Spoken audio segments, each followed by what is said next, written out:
How to increase the residual of PU foam? The secrets lie in its layers and chemistry.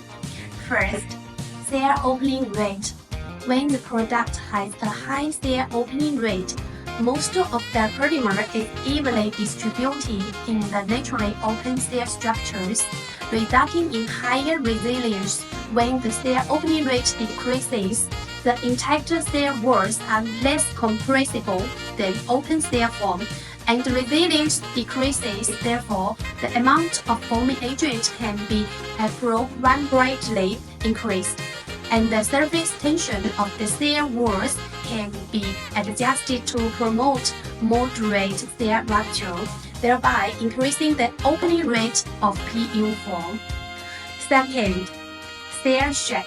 When cell shape becomes more regular, PU foam resilience improves. Foams with spherical cells have better resilience. Foam with needle-shaped cell structures are prone to cross. Therefore, the foaming temperature can be appropriately lower than prevent cell deformation caused by excessive expansion. Third, your raw materials.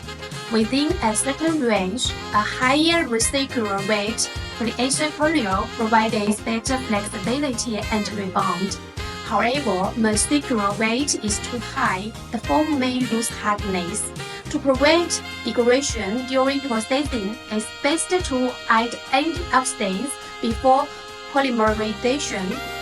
One more thing, pay more attention to the TDI index, the ratio of actual to the theoretical ISO used. Keeping it between 105 and 115 ensures safe and stable foam performance. Within this range, a slightly higher index can enhance both hardness and rebound. PU foam is widely used and highly relevant to daily life. We offer a wide range of raw materials for flexible PU foam. Feel free to contact us if you have any questions. If you found this helpful, hit subscribe for more PU foam tips. Need materials or support?